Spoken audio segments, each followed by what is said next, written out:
I'd like to tell you that our organization is for women interested in the art of magic. We're like a brotherhood, a sisterhood. We're all in the same box. There's certain secrets that we have. You can't really explain to your next door neighbor. And it's nice to know that there's other women out there that have gone through what I've gone through, and there will be in the future as well, I hope.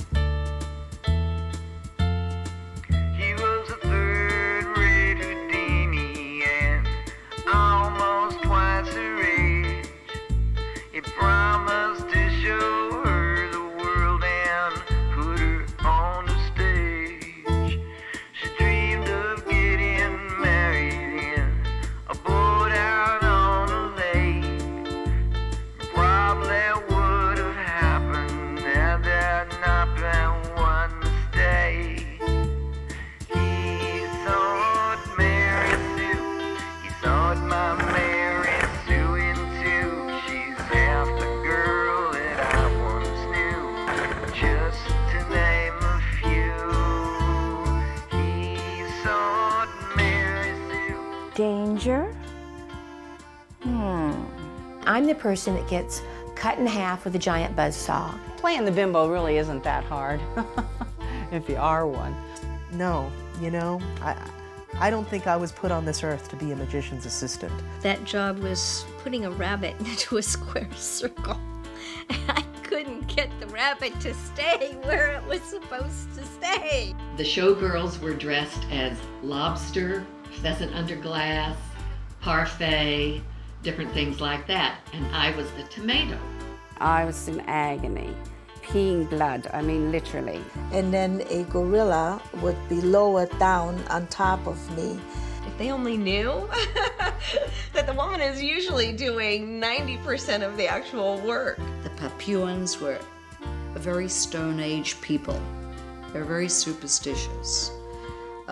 Any minor magic trick was a miracle. Trunk would be jumping up and down like this, banging on the floor, and you're in here in a mail bag trying to escape, you know? I am saw my girl in two. She's twice the girl that I once knew. Just to name a few. It was perfect because I felt I fitted in. This was my calling. And I'd say, all right, what is the effect that has to be produced? Okay, leave me alone. Leave me in this minute little box so I can get my feelings, get my movements, and everything else down. But still, when you first started a magic show, you were black and blue until you learned. The art of creating an impossible-looking event is largely the art of figure and ground. It's largely the art of putting something into the foreground and subordinating something else. And what an assistant has the potential to do is to become part of that background and enable this to seem even more miraculous. And I remember my dad coming home one night and he said, they're here, like, you know, the aliens are coming or something. I said, who's here? What are you talking about? He says, the Japs have arrived. I said, so what? What's it got to do with me? He says, I don't know, but I just got a feeling. He says, it's gonna have something to do with you. And sure enough, I saw Shimada on stage. He was handsome. He was the first Oriental I'd seen. I was totally fascinated with him. Never thought that I'd ever end up on stage with him or be involved in this world. But it happened. Love happens, you know? Shit happens, right? In the beginning, he tried to get me to do stuff, you know. He'd stick doves in my clothes and pull them out, and I was very nervous about doing that. I said, no, just let me be the necessary evil. Let me just be the assistant. Just let me do what I have to do, and I'll be happy. So I learned to play the low-key assistant, I would say. I made her an offer that she couldn't refuse. I walked up to her and I said, listen, darling, I want to give you my heart. Oh, wasn't that nice? and she accepts. How can I refuse that? Yeah. The assistant knows what she has to do, and sometimes the directions that she receives is not going to go with what she's doing at the time, so she has to improvise. And then, of course, ta-da, make it look like I did what you said to do.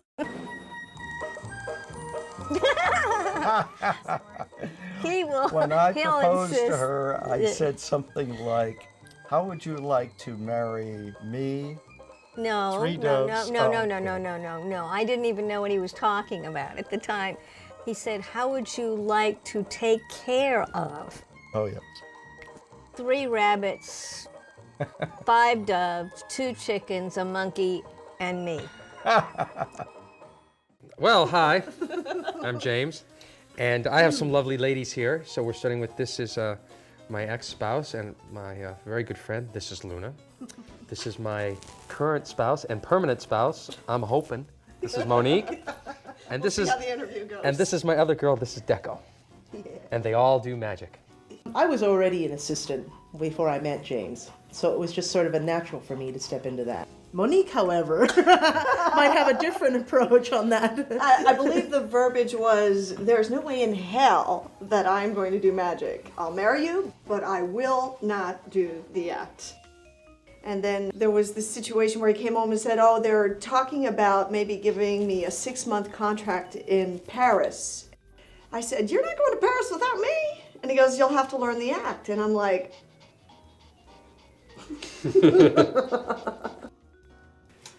well, magician's assistants kind of divide out, I think. You know, I mean, there are some that are thoroughly engaged in this activity, and there are others that are entering into it with a certain amount of resentment, that they really would rather be at home doing something else. And this happens a lot with wives, where the wife would really rather not be in the act all the time, but for one reason or another, financial or personal, she is.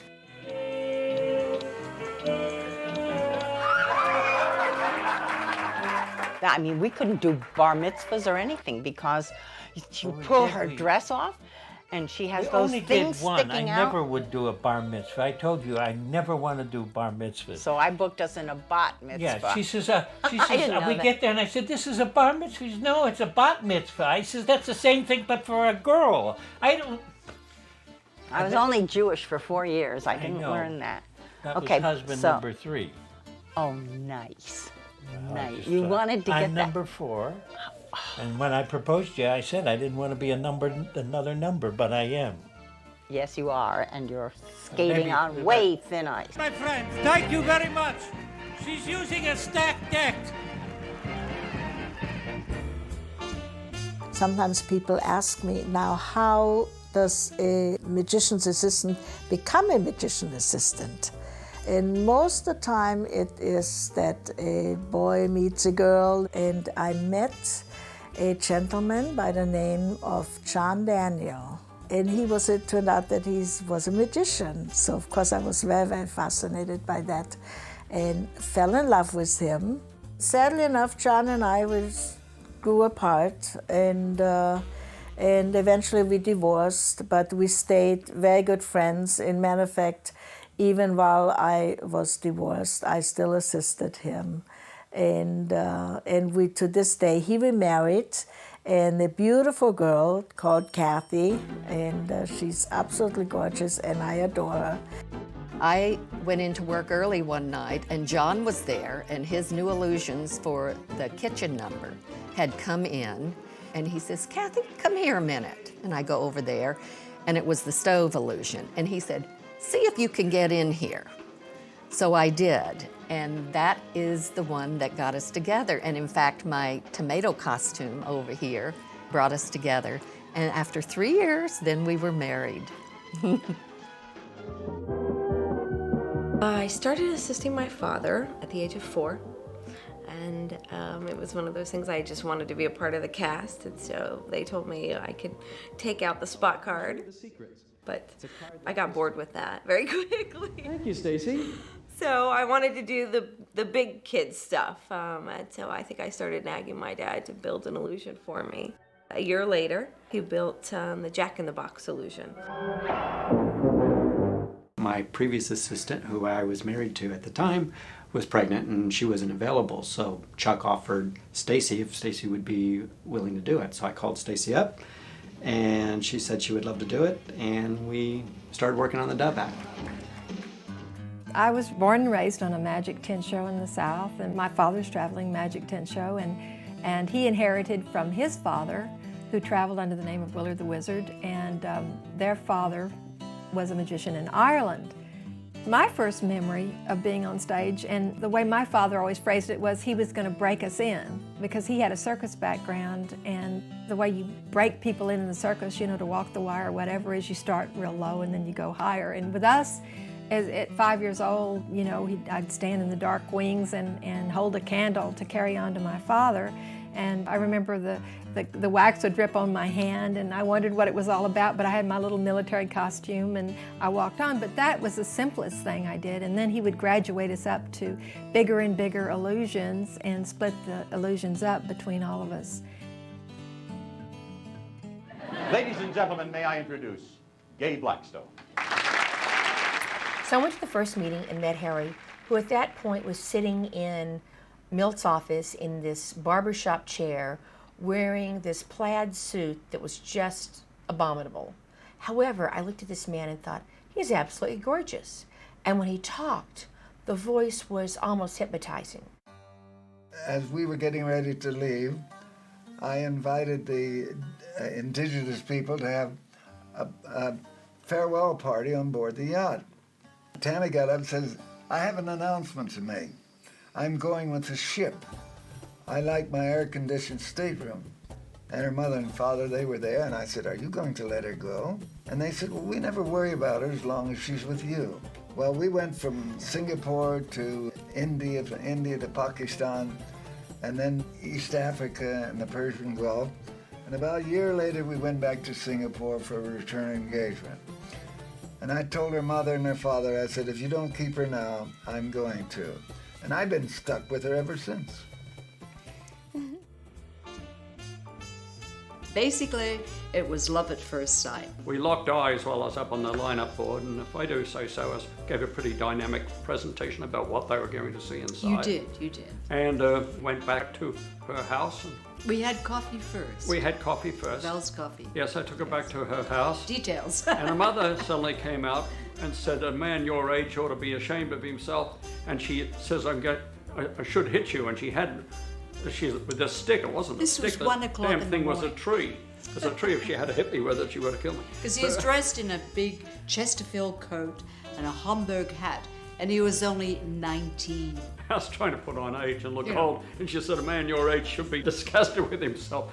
So anyway, she chased me away. But from there on, we were Love prevailed. Let me think. What's an ideal magic assistant? Me. You!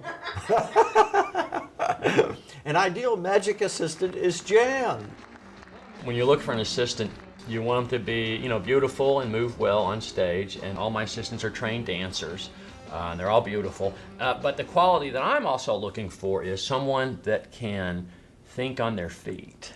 What makes Dove such a good assistant? I would say her unique ability to mesmerize an audience with her misdirection. Think about what a good assistant is or what makes a good assistant.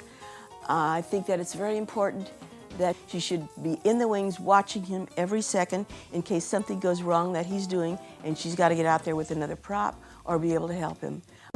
From 59, we'll now make a move to 49. From 49, we'll now make a move to 34. From 34, Coral always let me know when I needed to goose it a bit more. She was always great. A very good critique. Yes, she did. She is my best critic.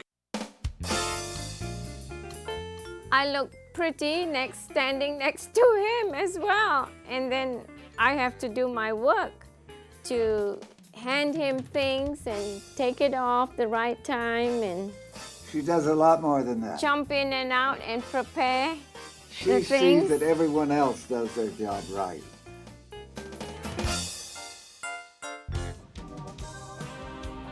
I think one of Jan's most unique qualities in magic is her height.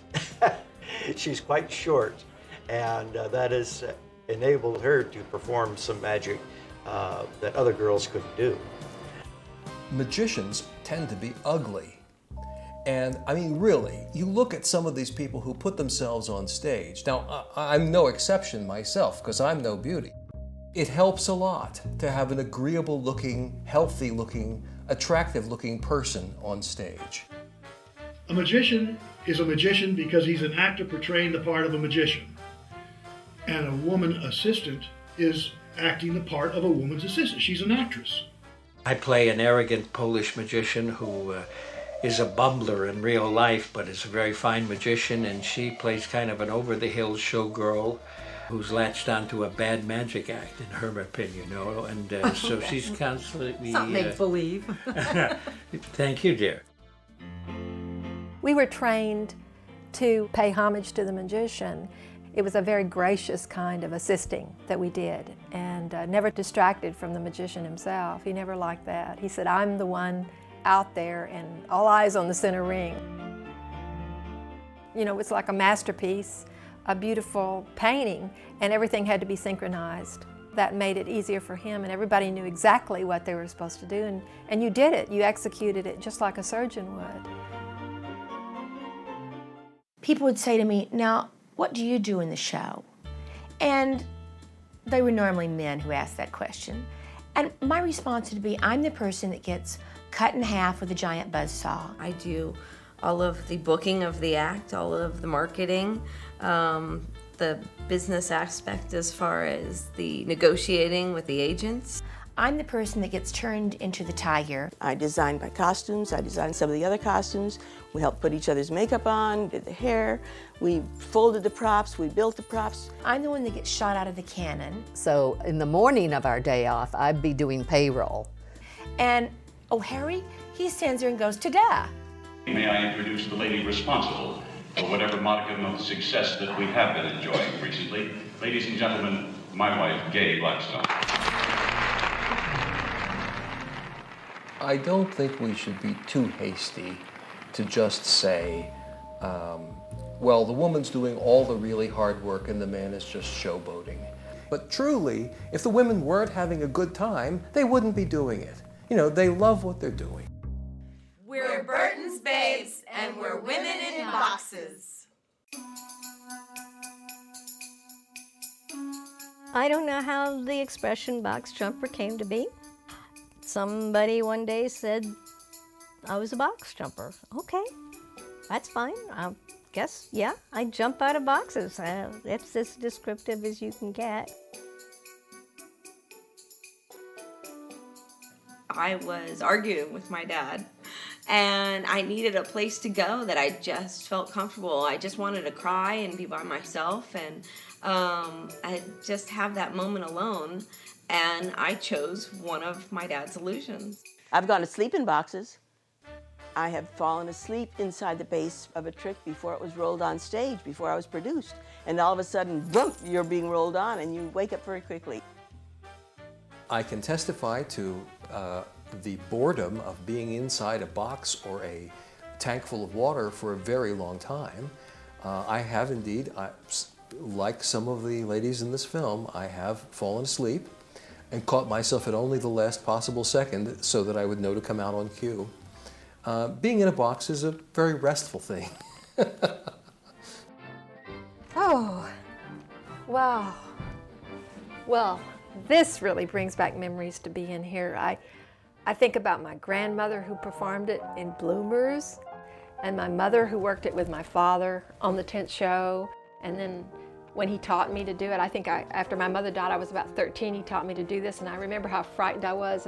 What happened was I came out, 2 men from the audience tied me in a big mail bag, and they put me inside this trunk. And I had to be ready to get out the second that my father, I heard his voice. It's called Metamorphosis. This was the early version of Metamorphosis that you now see done so swiftly. It wasn't so much about speed in those days as it was selling the act and the theatrics of it. But this trunk has to be about over 100 years old. It's about all that's left of the old tent show right here. When John and I were married, there were still certain magic tricks that I wanted to know how were done, and he wouldn't tell me. I have people come to the show and say, oh, I know how you did it. You did it like this. It's like, no. Sometimes I'll get it and I go, no, you know, but they like to try to guess and they like to try to look and find. I see people all the time on stage going, looking, you know, trying to figure it out, but they can't. When I was with Irene Larson at a magic banquet, I was performing with her. Two of us used to get into a box. Being a sleight of hand magician, most of the time boxes were kind of new to me, but I did do that particular time with her. And we had to pass rods through the box. And because I'm the way I am, well endowed, I'm not flat-chested enough to be an illusionist assistant. The rod went in, and when it came out, it was straight when it went in, and when it came out, it was bent. And everybody laughed, of course, because Deanna Shimada was in the box, you know. It was a magician's in-joke.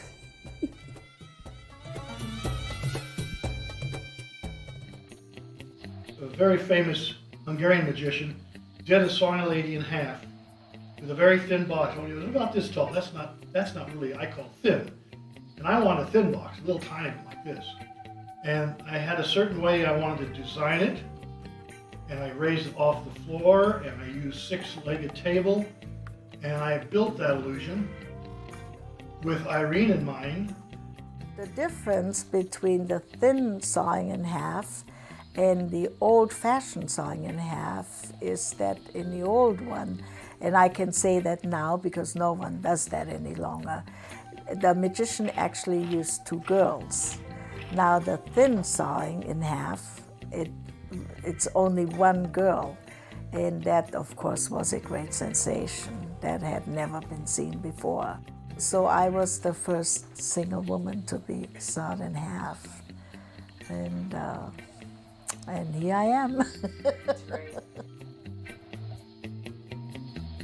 Illusion builders don't really think about assistants, you know.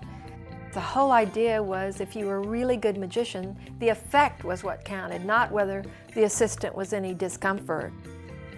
Now then, let's see if we can actually put some swords through here. The first illusion that I ever built on my own was for Billy and myself. Of course, we didn't know what we were doing. We were just kind of putting it together through magic books and the like, and it was exciting, to tell you the truth. So I would get my sister Ann, and we would kind of put her down inside this thing and try to build the illusion around her. Actually, that's kind of what we still do today. We build the illusion around the assistant. Over the years, we built every conceivable type of illusion. Whatever you can come up with, we've done it. When she comes out of there, you want her as fresh and happy as can be, because that reflects on the magician. Johnny Gone first came to work with us when he was a young man, and now he has become the most wonderful magic illusion builder and the greatest, most well-known illusion builder in the world. We're proud of him. Now, I've always told people that it's like building a violin or building a piano. I can build those things, but I can't play them. So it's up to the magician to bring the music to it. Now, this is a nice little house, Greg, but it has one problem. What? It's empty. And one of the illusions was a dollhouse. And he said, "This is getting tight, Nani." And I said, "Do you know why?" I said, "I'm going to have a baby." Whoop. She was pregnant with Greg, so we had to gently but quickly put her in there, and I remember thinking, sorry, Greg, boom.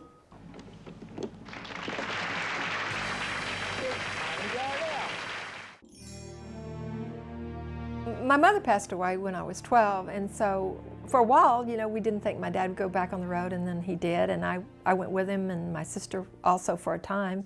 But I began to do more and more things, and that's when he started to say, you know, if you keep this up, I'll teach you the spirit cabinet, which was a very special act that my grandmother and mother did, and it was handed down for generations all the way from Ireland. And so that was what I was really waiting to learn, and I finally did. when he thought the time was right, you know, when I was mature enough to learn it, to be a medium and to step into the role that my mother and grandmother did. The most important trick that we ever did, I think, if I want to call it important, was called the Mismade Lady. It's a relatively standard trick where the girl gets in the box and the magician puts in several blades and divides the girl in 4 parts. I brilliantly came up with, gee, wouldn't it be funny if when you divided the girl in pieces, you put them together in the wrong order? And that became our signature piece. And so it garnered a lot of attention. And then, of course, as other magicians saw that show, as some tend to do, to copy other people's effects, they started building Mismade Ladies. And there were Mismade Ladies kind of all over the place. And the worst is when they come up to you at the end of your performance and they ask you, this happened to me just recently. I had a magician come up and say that he just bought this illusion and his assistant can't do it nearly as fast as I do it. So what's my secret and what can he tell her so that she could do it better? And that right there, that's when the sisterhood is broken.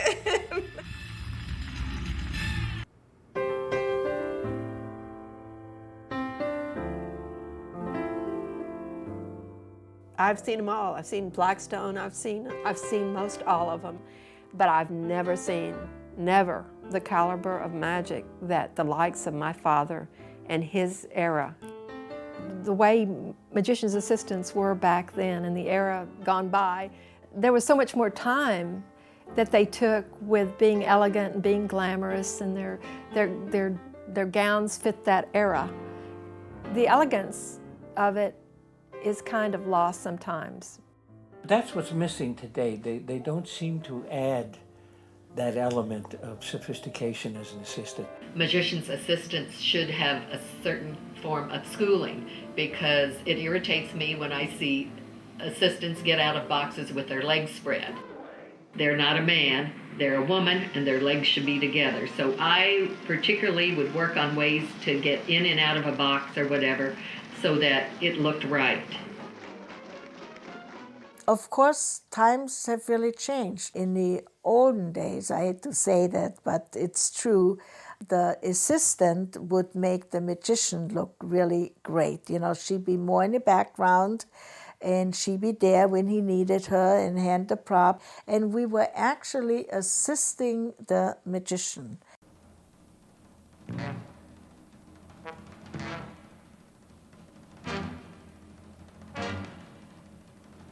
Through the years, there have been some really wonderful women assistants. I think probably Carol Roy was my inspiration. Carol could be on stage and absolutely upstage Marvin totally, and yet she could be there and be so invisible that the audience never knew what she was doing. She was a consummate performer before she ever met me, and for some reason, she decided to give it all up for me. She would present the magician. The magician did not present her. She would present the magician. And she always was on stage and almost saluting the magician as he would perform. She was the one who taught me to bow. I was taking little Lord Fauntleroy bows with my head down. And she used to say, why'd you got your head down? They don't always want to see the top of your head, they want to see your eyes. She was right out there with Marvin, but still, Marvin was the magician, and she made sure that he was the one that got all the accolades. She used to do the light bulb, and she magically appeared, and of course, with her enthusiasm, you know, jumping out. Okay, I was very lucky. The fact that someone upstairs must have said, this guy needs taken care of, and so that's how it came about. What was it that Carol brought to the act that made it such a success? It was many things, but first and foremost, it was a love affair. the fact that she loved me so much and that I loved her so much.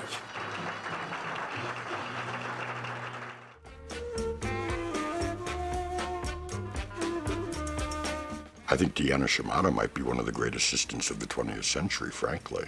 She was always there, and yet she never stole the moment. I think it was because I really did literally take the word assistant for what it really meant as an assistant. He was the act, he was the magician, and I was the necessary evil, I guess, you know. Never really wanted to be on stage. I fell in love with the man. I married him.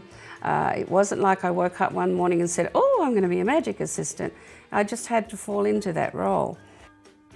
One of the things that my mother was very good at was her hands. Her hand gestures were just always so beautiful and elegant because most of the time she didn't want to draw attention, but she always knew how to point. When she came in to take something or give something, she glided. Because that was the Japanese style act that they were doing, but I just loved the way she glided in and gliding out and stepping away from the spotlight.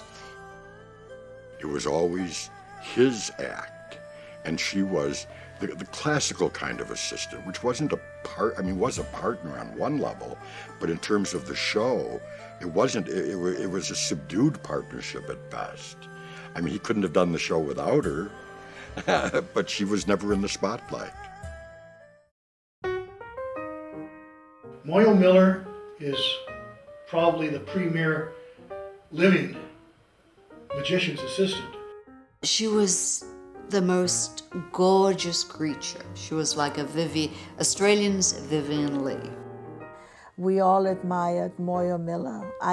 Sadly enough, I never got to see her work. I haven't really seen Moyo perform. I unfortunately never was able to see her work. I would have loved to have seen her perform. I never had the opportunity to actually see that show, but I do know, I've seen films of it, and she was just a beautiful lady on stage. Our pleasure now introducing the world's foremost lady exponent of the art of illusion, lovely Moyo Miller.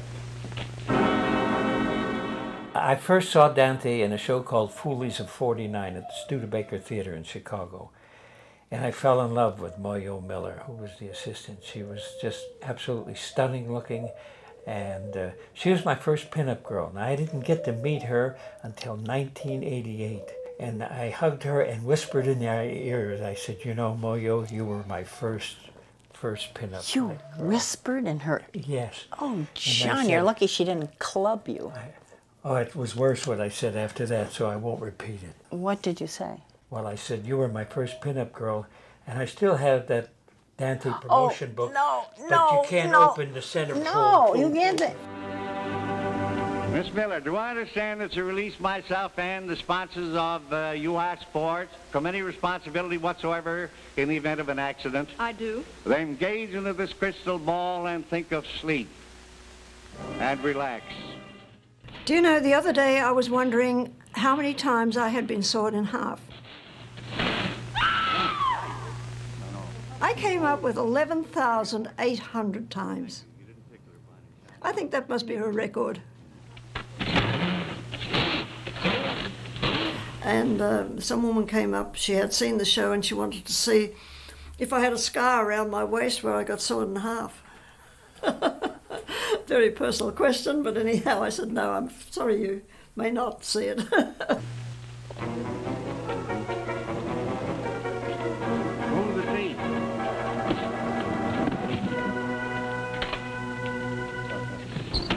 Dante was a person unto himself. There was never anybody like him, and I don't think there will ever be anybody like him again. He was also a master of master magicians. He did a fabulous show, wonderful personality. And we had turn-away audiences night after night, everywhere we went. It didn't matter what continent we were on. He just swept the plate clean. Oh, there was nothing like it in the world. It was so exhilarating. Every time we'd walk out on stage, as soon as I'd hear music go in, I'd grab the cape. I always put Dante's cape on his shoulders. Nobody else ever did that. before he walked on stage. It was just one of those little things that you do.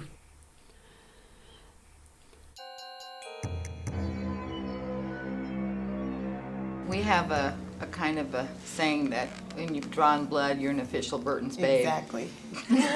It's true though. It's true. We've all bruised ourselves to something sickening. No doubt, the trick has to work whether your leg is broken, your head is broken, you're bleeding. You get back on stage and make sure that Lance's trick is finished. It's just part of it. And it's a great feeling. We were on stage and I had a bird die. It was 17 years old. It died of old age in my pocket, and it happened to be when I produced 2 birds at once in the double dove production. And I'm manipulating its wing like this, you know, to try and make it look alive and making the other one flip. And so she comes out and I said, "The bird in my right hand is dead. Handle it like it's alive." She takes the one, puts it on the perch, grabs the other one, holds it by the feet, hanging it upside down, and walks off with it like that. Fortunately, everyone thought it was a gag. A few times, the prop has been set backwards or wrong.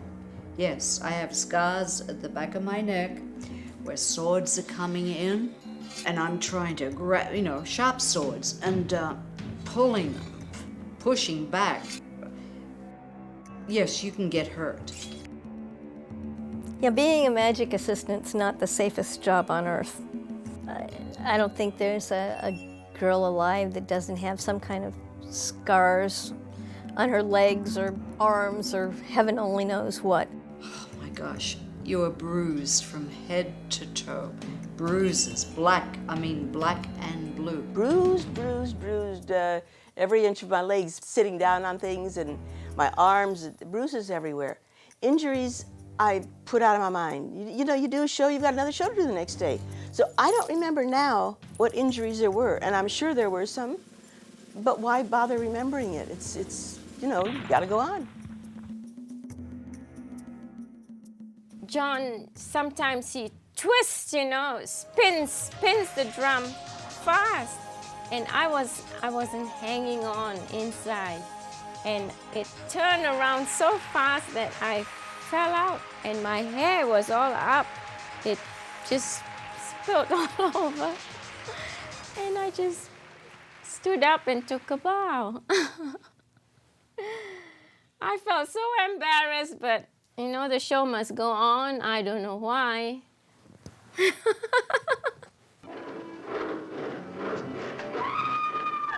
When John finished sawing me in half and pulled the 2 boxes apart, one of the legs on the box just collapsed on the floor. And I think the people in the audience really, truly believed I had been sawed in half because you could hear, "Oh," as the box hit the floor. I'd be going into that box and there'd be, fire, and it was getting hot sometimes. And I was always afraid that, who knows, sometimes something might just go wrong. And then, I'd be in the box and I'd be on fire, and then they open up the box and there's only the skeleton. And so I was always a bit afraid of that one. There was one time working on a cruise ship while at sea, so the ship is going like this. And we were doing the assistant's revenge, where I'm strapped up and I can't get loose. And curtain comes down and goes up, and the ship moves, and the whole prop with me in it is moving, and the audience is going, "Woo!" And it's moving this way, and the audience is going, "Woo!" It was so scary because I was trapped. Just as it got to the precipice to fall over, the ship moved again and the illusion started rolling back, in fact, into the very spot that it left. I turned around, the audience was going crazy. I thought it was for me. And she gave me one of those looks like, yeah, we just got lucky. My most horrible night on stage was February 17th, 1984, when the stage rigging of the giant Britannia let go and came down and almost killed me. It broke my nose, dislocated my shoulder, cracked 3 vertebrae in my neck, and the table upon which I was standing went crashing to the floor like it was nothing, like it was toothpicks. And although I was really severely injured, they knew I was going to be okay, because when I finally did come to, and I said, "Am I bleeding?" And they said, "Yes, but it's, the paramedics are on the way." And I said, "Don't let it get on this dress. It's a new Bob Mackie and it's white." Probably the worst experience that I ever had was on the impaled illusion, which is very technically difficult to get the balance of my body on the sword correct. And in this one particular instance, I wasn't on my mark, so to speak, and I fell.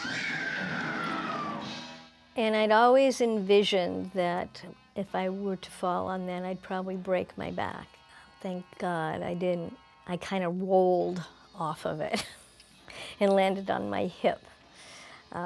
So I've got, problems with my hip to this day. But that's part of the business. One night in the kitchen number, I had a very scary experience. In the crushing, I didn't move quite as fast as I should have, and I really thought I was going to be crushed. Music is going on, John's talking to the girls on stage as part of the number, and I'm yelling, "Stop, stop, stop, get me out of here, stop, stop." Anyway, finally he heard me.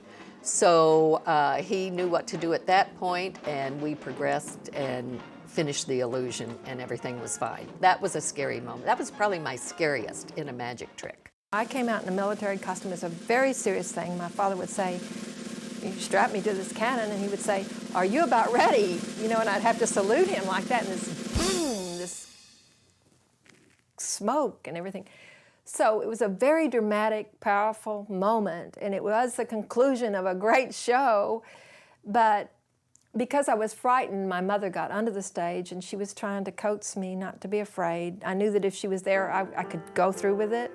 But she backed up under the powder box that this gunpowder came out of, and she had on like a little Oriental midriff costume, and it just burned her bare back. It was 3rd-degree burns. So I didn't know whether to run for help or to run on and finish the show, because we'd always been taught the show must go on. It was the most important thing. And so for a moment I waited, and then all of a sudden I said, "No, I've got on, he's waiting." So I ran and I got out, but there was that moment when he opened the lid and there was no one there, right before I got out.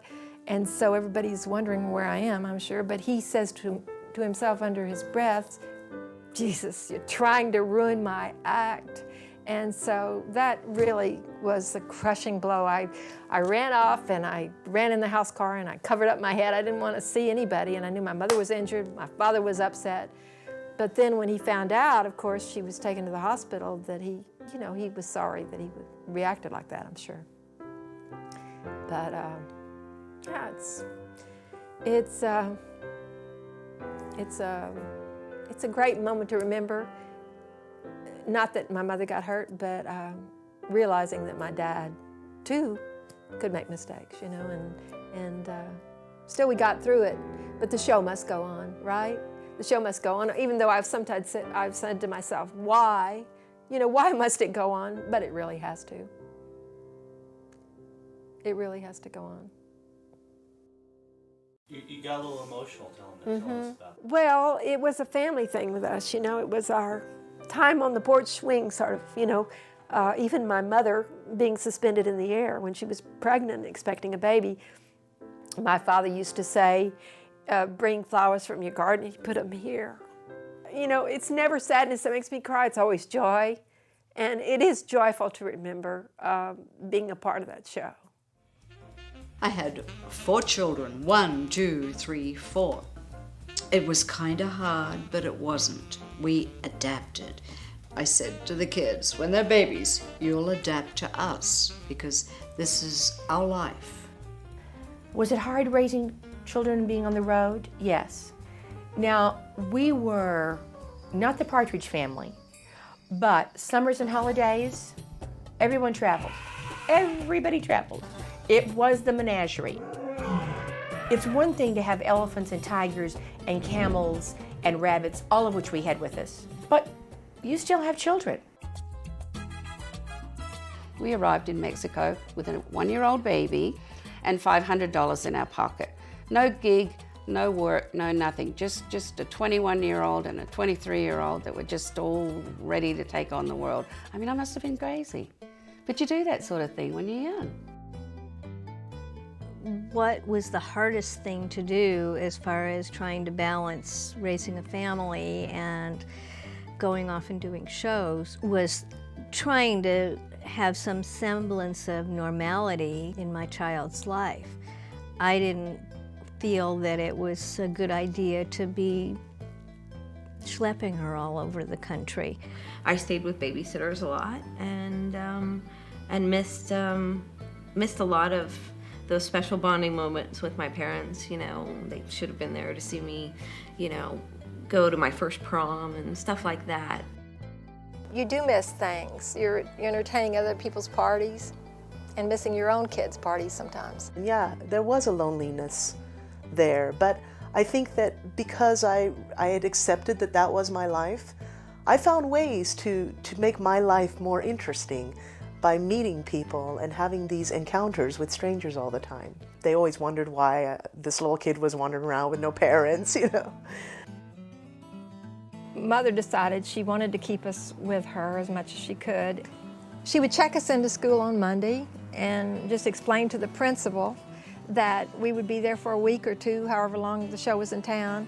And then on that Friday, they would give us a book card and a report card and a letter of reference, and then we'd be taken to the next school.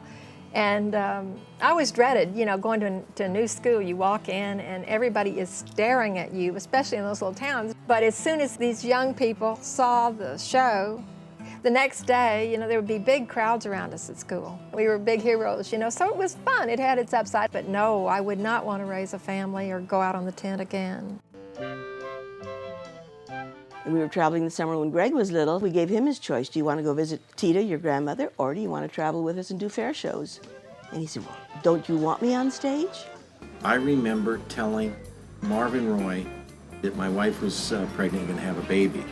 And his reply was, oh, I hope she has a girl. You'll have an assistant. I remember vaguely being backstage growing up, and when my mother tells me this, one day I said, Mom, I want to go out and hand Daddy that. And of course my dad's eyes lit up, and it's like, you know, oh, showbiz bug. So they made me a little tailcoat, put a little fishnets on me, and made me a Blammo box. And that was my first trick when I was like 3.5, 4. I loved the energy of being in the theater and around the stage, and was always trying to find ways to get on stage. There was this one instance, I guess was it in Bangkok? Yes. Where I was backstage in the dressing room. I was about 4 years old, and they had this Latin sort of like a Latin band playing, and there were these shakers backstage, just sitting backstage while the band was playing in between the acts.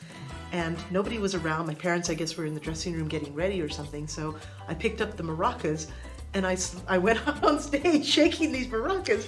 And the band, they were standing there, they started laughing because there was this little kid shaking the maracas. It was like 3 o'clock in the morning in a nightclub. Well, yeah, because it was a sex nightclub. The people would go there to have sex in the booths. And the management said, this is not working. This doesn't look good. You got to stop this. So somebody came and snatched me off the stage. Because she came everywhere with us, you know. As Stacy was growing up, she appeared in our magic act. Then there was a period of time when she didn't want her friends to know that her parents were in show business. Heaven forbid her friends would find out her mom and dad were magicians. I didn't actually get on stage and started assisting my father until I was about 12 years old, when my mother became pregnant with my brother. And by then I was 12 going on 13 and somewhat of a tomboy. And I had to wear her costume on stage, which was a Japanese and costume. high heels. High heels and fishnet stockings. And I remembered standing in front of the mirror before my first show going, I can't believe I'm going to go out there like this.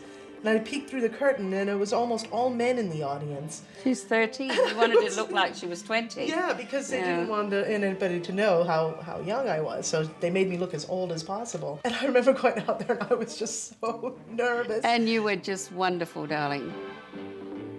In parenting, one of the probably negative things that we did to our daughter Bellamy, totally unintentionally, was the fact that here was a child who went backstage at the age of 11 weeks and stayed backstage throughout her entire life unless she was performing on stage. So to her, there is no magic. I was so privy to everything from the very beginning that putting my mom in a box and sawing her in half or sticking swords in her it never bothered me. It was always just entertainment. When Michelle first saw John saw me in half, she was about 4 years old. And as John proceeded to saw me in half, Michelle nearly had a fit and my mother had to take her out of the theater. And it was probably several days after that before she would speak to John, because even though she saw that there was nothing wrong with me, she could not believe that he would actually do that to me. We never even thought about that. But it was very traumatic for her. It started out as a gag. I mean, I looked at myself in the mirror and go, you know, who am I kidding? And I looked at himself in the mirror and said, who you kidding? I was like, I'm not going on stage, you're old. I'm young, I'm cute. Everything was dated, music, costumes. So we just ran with it. We got moldier music and made sure the costumes were dated and put it over the top. Yeah, to have someone so young and then him so bald, it's like... You know, actually, without her, there is no act.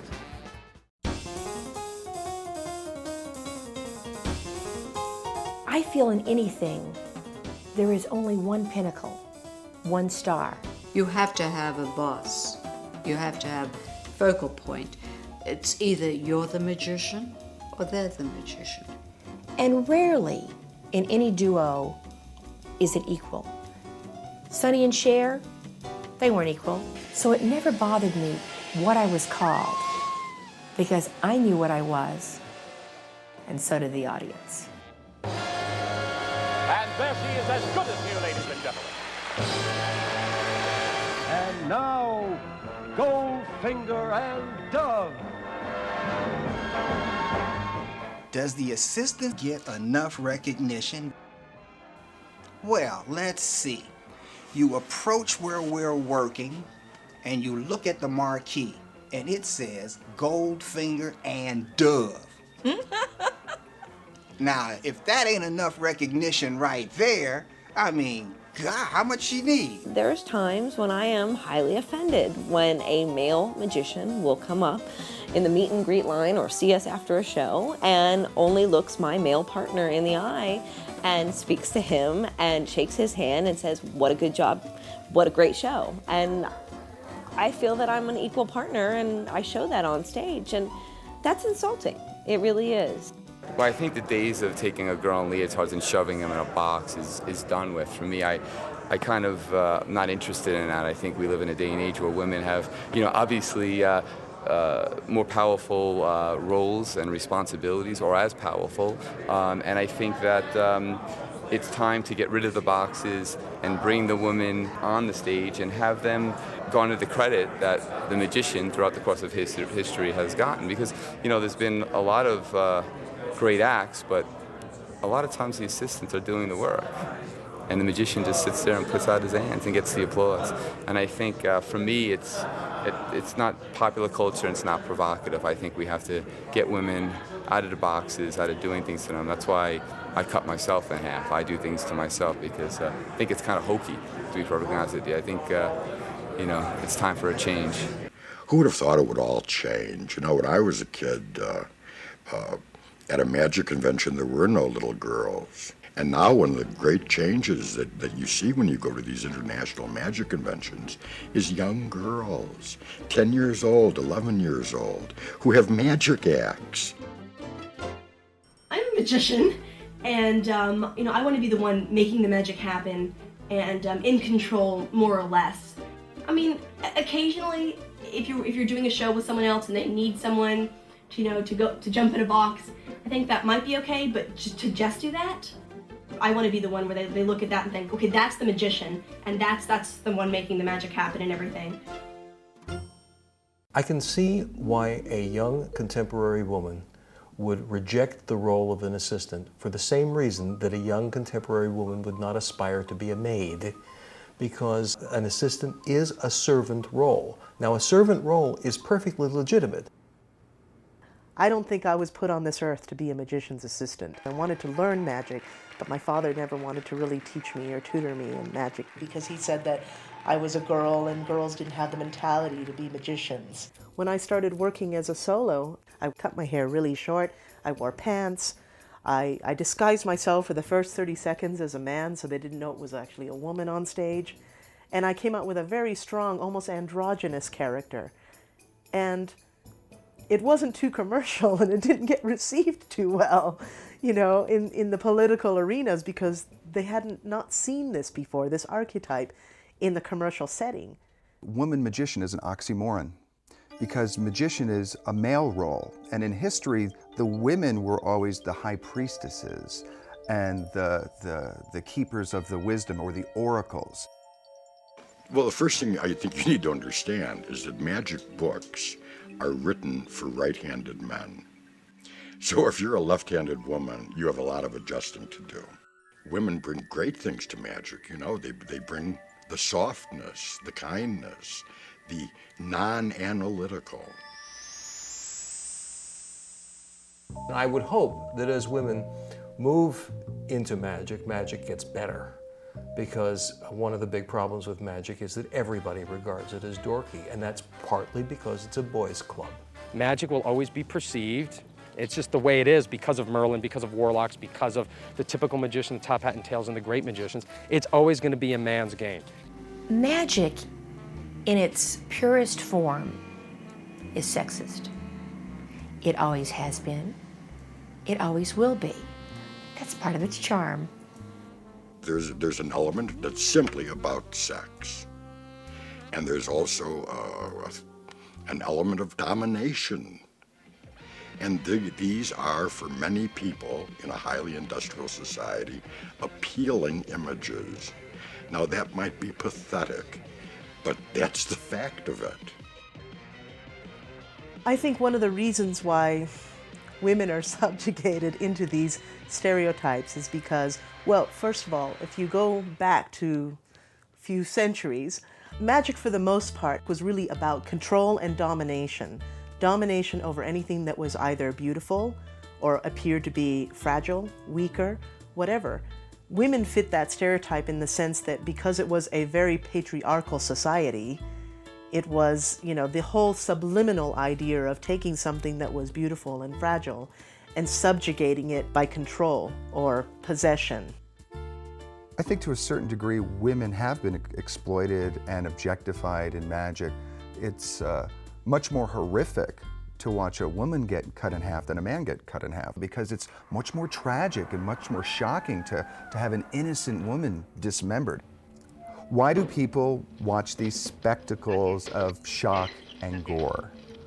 Why do people go on roller coaster rides? Why do people go to haunted houses? For the very simple reason to get an adrenaline rush so they can feel alive and so that they can confront death in a safe environment. There is something about an audience loves to see the control, that it's the fantasy. She's not going to really be hurt, but if only in their minds they had the power.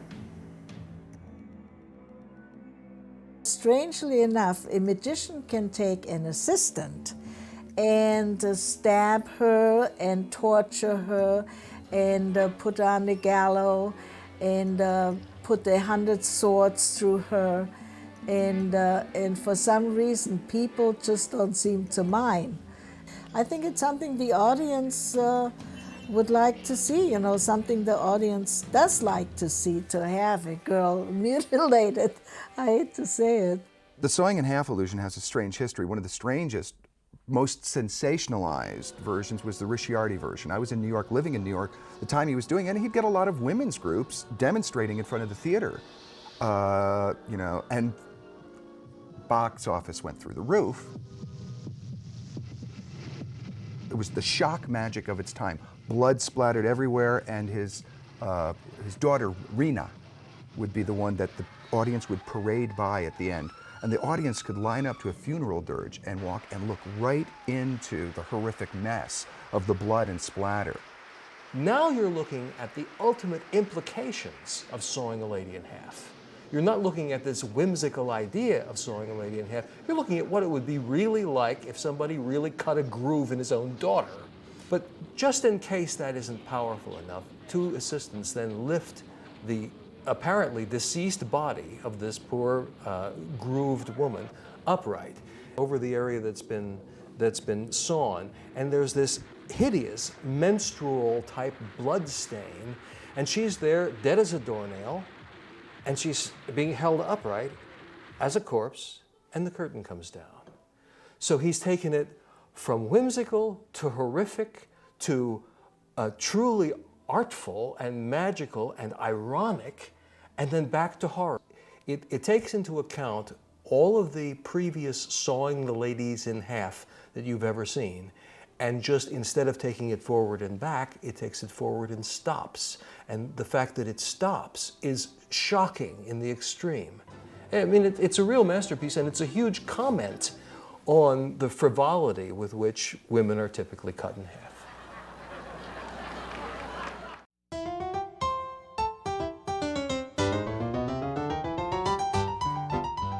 The venues for magicians have shifted and changed. You know, the theaters are disappearing, and variety artists, vaudevillians, have become an endangered, if not a vanishing breed of people.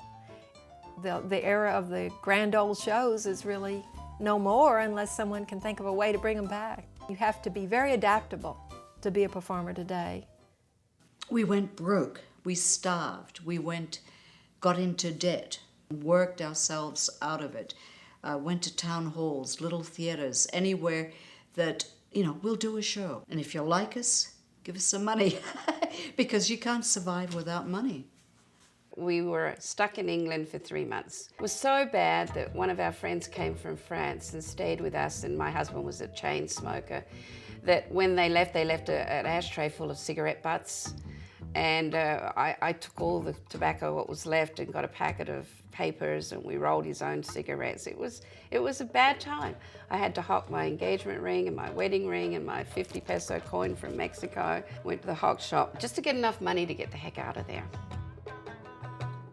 In the bad old days of Australian show business, we'd see the overseas acts come in and get all of the great jobs. They would get the jobs. We had a man called Leo Levitt, and he says, "Boy, I'm going to take you back to the United States. I'm going to make you a great star, and you'll be fantastic." We said, "Oh yeah." Oh, wonderful. But of course we'd heard this story a few times before. We suddenly got a notice that he was going to open me in Honolulu. And we had this great success in Honolulu. It was tremendous. Then I kept wondering why Leo wasn't giving me money. I was making a lot of money. We worked out I had $26,000 coming out. That's a fortune. Then, in 1961, yes. You must remember this is and a fortune. $1 tickets, $2 tickets. I said, Leo, why, we got to split up some money. I said, we've got to have some money. He said, "Boy, you're an artist." He says, "You go to bed, have a good sleep. In the morning, old Leo will get up and tell you the great plans for the mainland."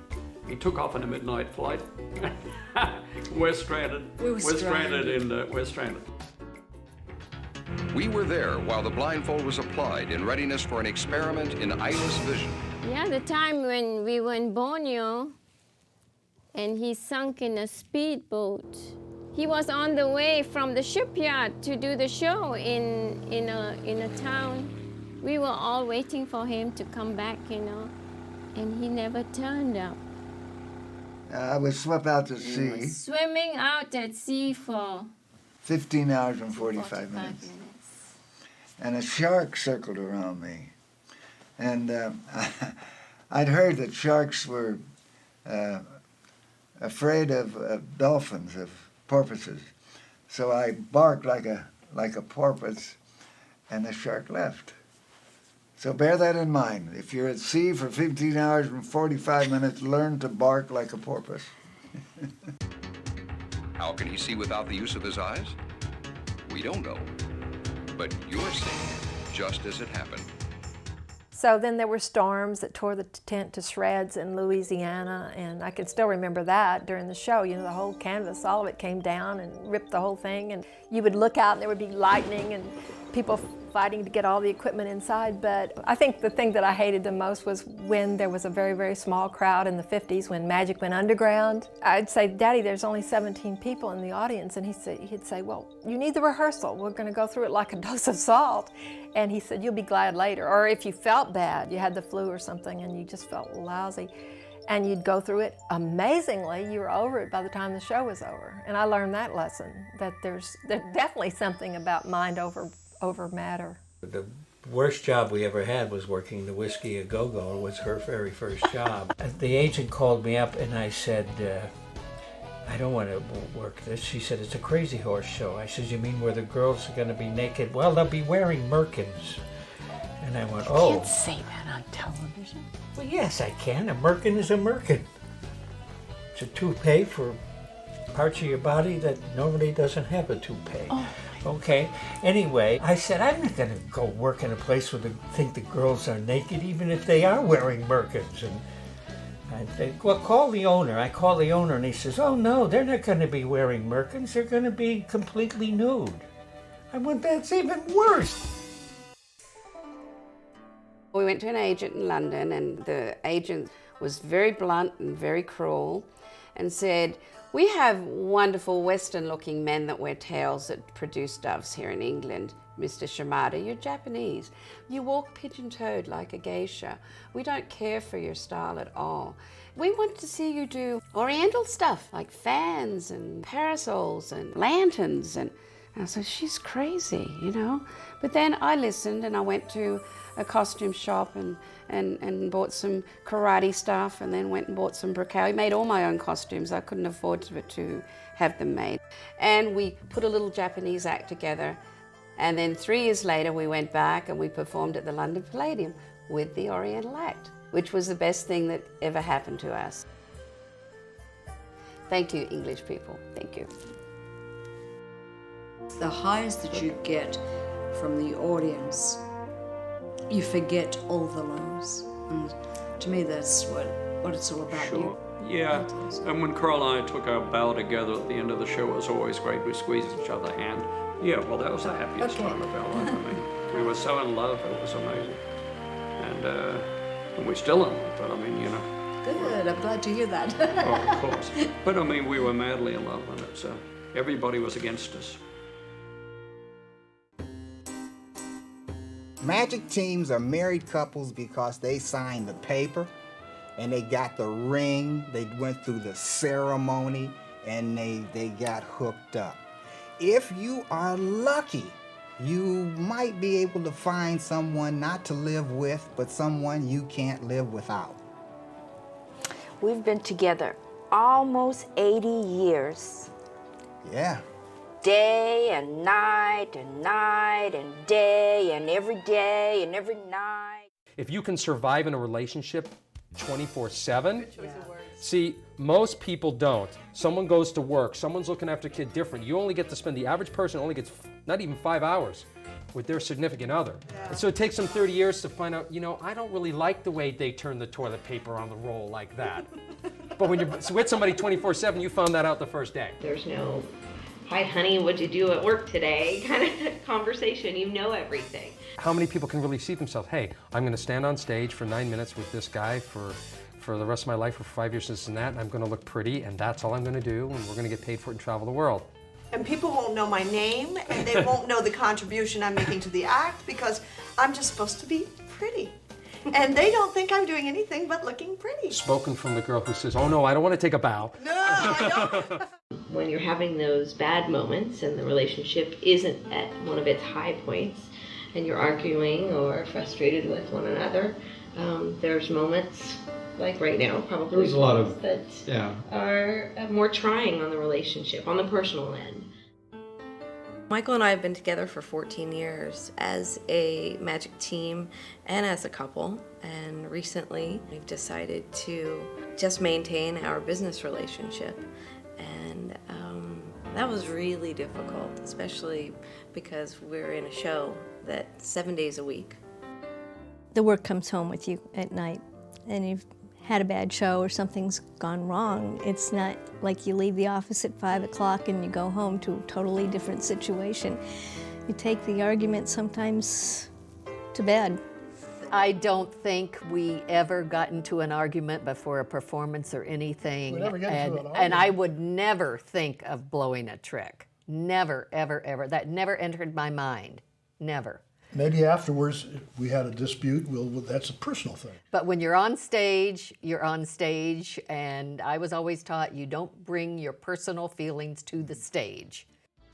You have to leave it in the wings, you know. I believe it's like... In the beginning, one of us didn't. Yes, dear? If anything happened, it was my fault, and I already knew that, so I just didn't care anymore, which annoyed him more than anything. But magicians are like that. He fixes 2 or 3 of the props. I do all the other hard work, but there are 2 or 3 things that he says. What do you mean hard work? I mean, I do all the work at all, never mind hard or soft. I set the whole act, do I not? Not. We never carried it home with us. The minute we stepped off stage were Peter, Carl, and the kids, and we were just a family to go out and have maybe a supper afterwards, and you know, and it was never important to us. What, you set 1, 2, 3 things? All of the silks? Or somebody else been stuffing those into those tubes and No, things? you can stuff better than I can. So I set all of my silks. You set a few things. Who makes the newspaper, gets the birds taken care of, puts all the props up there, takes all the lights and puts them right. But they're and after everything they're you set. forget, everything you forget in the rehearsal, I do. That's the hard work. We would just have these knockdown fights where we'd start screaming and throwing things, and people would hear the Hey, but no racket scars. of No scars. They'd all move to the side of the theater, think, okay, these 2 are not going to make it. They're not going to get out on stage. We can both be, you know, in tears seconds before we have to go on stage, and I kind of have my own little saying, it's 5, 6, 7, 8 game face, because you have to put all of that out of your mind completely, smile and let the audience believe that everything is fine on stage. I have to stand my ground because I'm small, you know. And you know what she does? She picks me up, throws me over her shoulder, and stomps on me. There were those moments where we were so angry with each other that we would take that tension on stage. Like there was that one show where you threw those canes at me like spears. Instead of tossing them to me, you were like that, and I was ducking them like this because I couldn't get. Catch those, you biatch. Zhunk. Zhunk. I never liked James, so I thought he's an asshole, basically. Didn't like him. And she was going through the suffering, you know, which now that I'm a mother and I have a daughter, I understand that feeling. Don't want now. her to marry poor magician. You know, I understand that feeling of having your little girl running away with the wrong guy kind of syndrome. Another you know? magician.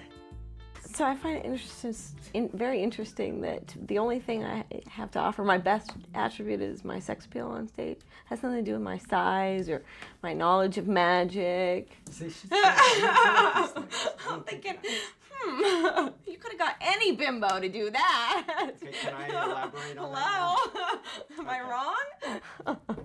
That's yeah, but that's not... Okay, now we're going to get into a fight. I guess I said a few things. Yeah. Okay, and... So, but the funniest thing about going The on... reason I said things is because I If you don't make- want to have to get Yeah. upset like I am right now because something wasn't said correctly. Yeah, right. So do I not set all of the things I use? Absolutely. Thank All you. the things you use, the things we use, I do. Good, I'll settle Anyway, for that. Yeah, okay, that's cool. Anyway, but the funniest thing is before we go on, I always check everything because They think this everything is an act. This in is the not world. an act, as you can see. This is what we do. I think it's much more in a cooperative and supportive vein. The way we are before a show is checking in on each other. Did you remember to do this? Did you get that? Yes, yes, yes. Is there anything you need? Okay, you're set, I'm set. I'll see you right before showtime. I have been wrong in my life, and thank goodness that she's here to point it out each time I am. I point out the good parts too now. Yeah, no matter. I give credit where credit is due. Yeah, no matter how thin the paper, it's got two sides. These are challenges to how gracefully we can diffuse the situation, learn from it, and polish off that rough edge. So in a relationship, sometimes these things that come up that are little bumps, or sometimes we're like two pieces of sandpaper rubbing each other smooth by the end of the day. I remember one night, I can't remember where it was. I think it was in the body shop. It was a strip joint in Sunset Strip. And we came late, and he was upset over something, and I started crying. My eyelashes fell off and my mascara was running. And I said, that's it, I'm getting out of here, and I'm divorcing you, and I'm not doing this show, and screw this and screw that. And then I ran down into the kitchen. He chased me down to the kitchen. He said, get back here, bitch, we got a show to do, you know. Grabbed a knife from the chef and was chasing me around the body shop kitchen with a knife. And Jamal, the owner of the nightclub, and the cook were trying to pull him off me. So yeah, we had some crazy stuff. I mean, you know, it wasn't all roses, believe me. In the world of magic, there have been wonderful nights. One of those was the opening night on Broadway. And we're there doing a show which is different from anything they've ever seen. When we went out and we started the floating light bulb, the applause started as it was coming back.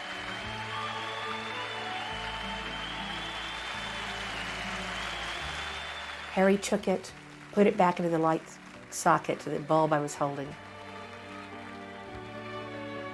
And we turned to take the bow. And at that moment, the applause went on for 5.5 minutes. And when you stop a show, it's special. Yeah.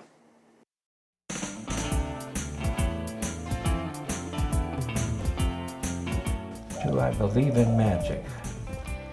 Well, Don't believe in anything, so that's just say no. The message of religions and philosophies throughout history has been this: to experience mystery yourself is the beginning of transformation. And that, of course, I think is the primary metaphor of magic, transformation. No, I can't just say no. Magic. Do I believe in real magic? No, that's true. And do I? Yes. And I definitely believe in magic. I believe in the joy that magic brings an audience. I believe in the wonder. How do they do that? I definitely believe in magic. I think my whole life has been magical. I don't think I would change a thing. Yeah, I believe in magic. Of course I believe in magic. Not black magic, but real magic. We do have a genie on our shoulders, and we have to learn to recognize it and to work with it, and anything is possible. Yes, there is real magic. All the ills of the world are, I believe, can be traced back to the fact that people don't believe it enough. I'm a believer in every facet of magic, of beauty. Life is magic. Love is magic. Everything is magical to me.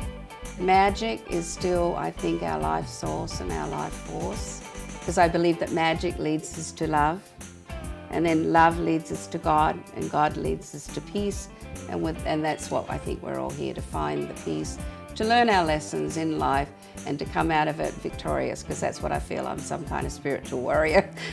Came from the magic, but it was a great path. I think we have to believe in magic. Even when everything else is gone, we do have to believe in magic.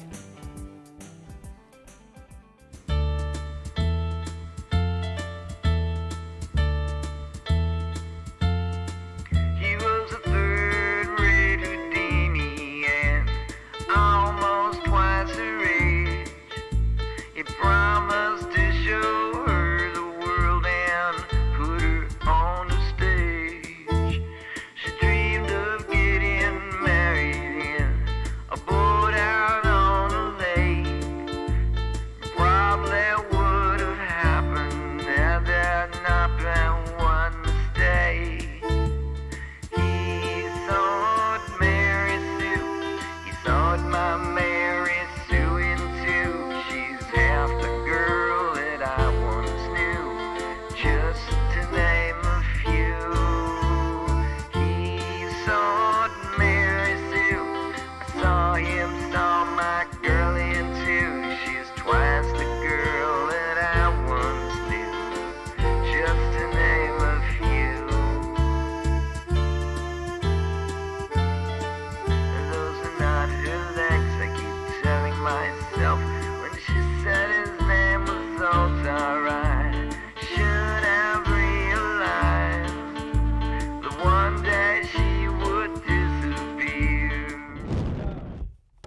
It's locked. Uh-oh.